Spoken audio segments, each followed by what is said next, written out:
Pipita ng ating alaga, ano ba ito? Magandang araw sa inyo mga bossing. May nagtanong nga po pala sa atin na si Bossing RM Perales na bakit daw ang alaga niya ay walang ganang kumain kahit na anong ibigay na patuka. Kaya tinanong ko siya kung nagpurga na siya at nag-flushing o yung mga ibang pamamaraan na ginagawa natin para bumalik ang sigla nito sa patuka. Ginagawa naman daw niya lahat mga bossing kaya naisip ko ay yung salitang pipita. Sa totoo lang po mga bossing, ang pipita ay wala pa po akong na-experience sa ganyang pangyayari sa aking alaga. Pero naririnig-rinig ko ay effective daw talaga ang pag-aalis nito. Ngayon, ano po ba ang pipita? Ang pipita po ay nakikita sa dila ng ating alaga na makapal, na parang balat siya, na parang matigas. Ito po ay inaalis kaya isang pamamaraan din po ito na nakikita ko na para masolusyonan ang ating mga alaga.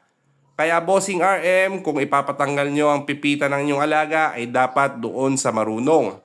At isang tips pa mga bossing, bukod sa pagtanggal ng pipita ay subukan nyo muna mag-fasting. At huwag na kayo mag-change feeding.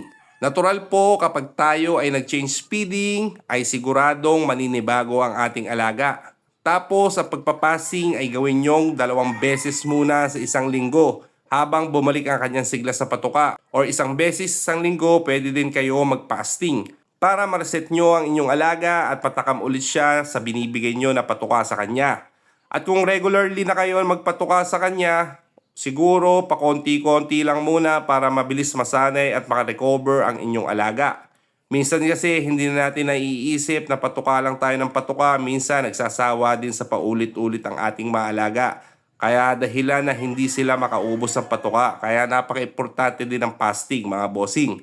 Kaya ang tips po natin mga bossing ay ang pipita ay ibibigay po natin sa marunong makatanggal nito. Or subukan muna natin ang isang pamamaraan na mag-fasting para bumalik ang pagkatakam nito sa patuka. Maraming salamat po sa inyo mga bossing. Pakishare po ang ating video. God bless po.